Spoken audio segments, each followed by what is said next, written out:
مفتی مظفر حسین شاہ القاسمی بن محمد اکبر شاہ قصبہ سوپور کے گاؤں تجر شریف میں 25 اپریل 1960 کو پیدا ہوئے۔ آپ کا سلسلہ نسب حضرت سلطان العارفین شیخ حمزہ مخدومی رحمۃ اللہ علیہ کے والد ماجد حضرت بابا عثمان رینا رحمۃ اللہ علیہ کے ساتھ 10 پشتوں کے بعد ملتا ہے۔ بچپن میں ہی آپ کے والد دائی اجل کو لبیک کہہ گئے، جس کی وجہ سے آپ کو یتیمی کی زندگی انتہائی غربت میں گزارنی پڑی۔ میٹرک تک تعلیم حاصل کرنے کے بعد حضرت امیر محترم پرویز احمد امیر تبلیغ جموں و کشمیر کی معیت میں آپ نے یو پی کا رخ کیا اور شمس العلوم ٹنڈیرا ضلع مظفر نگر یو پی میں داخلہ لیا۔ مدرسے میں 5 سال رہ کر دینی تعلیم حاصل کی اور پھر دارالعلوم دیوبند میں داخلہ لے کر سال پنجم سے دور حدیث شریف کی مکمل تعلیم حاصل کی اور دور حدیث شریف کا امتحان اعلیٰ نمرات کے ساتھ پاس کیا۔ پھر شعبہ افتاء میں داخلہ ہوا اور حضرت مفتی محمود الحسن گنگوہی رحمۃ اللہ علیہ اور حضرت مفتی نظام الدین کی نگرانی میں افتاء کی ڈگری حاصل کی۔ 5 سال قیام کے دوران مفتی مظفر صاحب نے اپنے ایک درسی ساتھی مولانا مظاہر حسین رائے پوری کے پاس پنجم اور ششم کے سال میں باقی تعلیم جاری رکھتے ہوئے حفظ قرآن پاک مکمل کیا۔ افتاء سے فراغت کے بعد مدرسہ گلزار حسینیہ اجراڑہ ضلع میرٹھ یو پی میں بطور مدرس تعینات ہوئے، لیکن آپ کی صلاحیتوں کو دیکھ کر ناظم تعلیمات بنا دیا گیا۔ پھر 3 سال کے بعد وطن معلوف کا رخ کیا اور یہاں دارالعلوم دیوبند کپواڑہ میں 10 سال تک بطور مدرس اپنی دینی خدمات انجام دیتے رہے۔ کپواڑہ کے 10 سالہ قیام کے دوران آپ درس و تدریس کے ساتھ ساتھ واعظ و ارشاد، دعوت و تبلیغ، تصنیف و تالیف، قضاء و افتاء کی خدمات انجام دیتے رہے۔ آپ ضلع کپواڑہ کے شرعی بورڈ کے نگران اور سرپرست بھی رہے۔ نیز آپ ضلع کپواڑہ میں مسند افتاء پر بحیثیت مفتی اعظم فائز رہے۔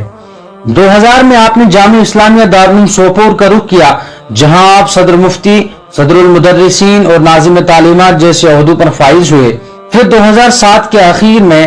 دارالعلوم سوپور میں باضابطہ طور حدیث کا آغاز ہوا اور شیخ الحدیث کا عہدہ آپ کے سپرد کیا گیا اور بطور شیخ الحدیث بخاری شریف اول اور ترمذی شریف آپ کے زیر دست رہی۔ 28 سالہ تدریسی دور میں آپ نے درس نظامی کی تقریباً تمام چھوٹی بڑی کتابوں کا درس دیا۔ درس و تدریس کے ساتھ ساتھ آپ کو تصنیف و تالیف کا بھی بے حد شوق ہے اور آپ کے قلم سے تقریباً 1 درجن سے زیادہ کتب معرض وجود میں آئی ہیں، جن کے نام کچھ یوں ہیں: کیا مقتدی پر سورہ فاتحہ واجب ہے، نماز میں آمین کا حکم، رفع الیدین کا دوام اور اس کا ثبوت، اذان و اقامت کے کلمات اور مختصر تاریخ، تقلید کیوں ضروری ہے، شرعی موضوع پر مسح کا شرعی حکم، قربانی، زکوٰۃ اور عقیقہ کے شرعی مسائل، مسائل طہارت، مسائل اعتکاف، قادیانیت، مرزا اور مرزائی، تعارف و احکام وغیرہ وغیرہ۔ آپ کے ایما پر 19 دسمبر 2014 کو جموں و کشمیر کے جملہ مقتدر علماء کرام کی رائے سے مجلس الفقہی کا قیام از سر نو ہوا اور آپ کو اس کا سرپرست اعلیٰ مقرر کیا گیا۔ آپ جامعہ اسلامیہ دارالعلوم سوپور کے شیخ الحدیث، صدر مفتی، صدر المدرسین، ناظم تعلیمات کے علاوہ جمعیت علماء اہل سنت والجماعت کے رکن اور دارالعلوم قاسمیہ لال بازار سری نگر کے تعلیمی امور کے نگران اعلیٰ بھی ہیں۔ آپ کو مولانا ابراہیم افریقی، حضرت مولانا غلام محمد وستانوی، حضرت پیر شمس الدین رحمۃ اللہ علیہ امیر تبلیغ ضلع کپواڑہ و سرپرست اعلیٰ دارالعلوم قاسمیہ لال بازار سری نگر نے خلعت و خلافت سے نوازا ہے، لیکن آپ نے علمی مشاغل کی وجہ سے اس امر سے کنارہ کشی اختیار کر رکھی ہے۔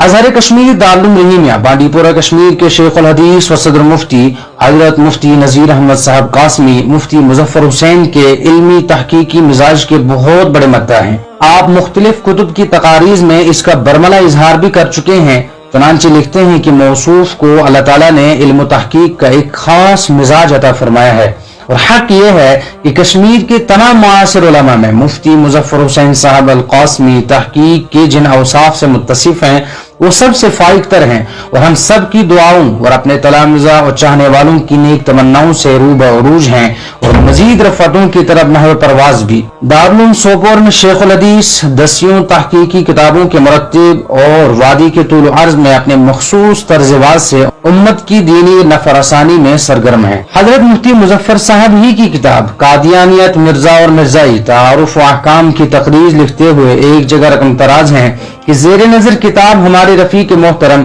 علم و تحقیق کا ایک مخصوص و مقبول مزاج رکھنے والے صاحب قلم و متعدد مفید ترین تحقیقی کتابوں کے مصنف مولانا مفتی مظفر حسین قاسمی مخدومی شیخ الحدیث دارالعلوم سوپور کی سعی کا ثمرہ شیرین ہے۔ اللہ پاک حضرت مفتی صاحب کی تمام علمی خدمات کو بے انتہا قبول فرمائے، ان کی ہر چہار جانب سے حفاظت فرمائے، وہ اپنے عزیز ان کی علمی روشنیوں سے یوں ہی چمکتا دمکتا رہے، آمین یا رب العالمین۔ السلام علیکم ورحمۃ اللہ وبرکاتہ۔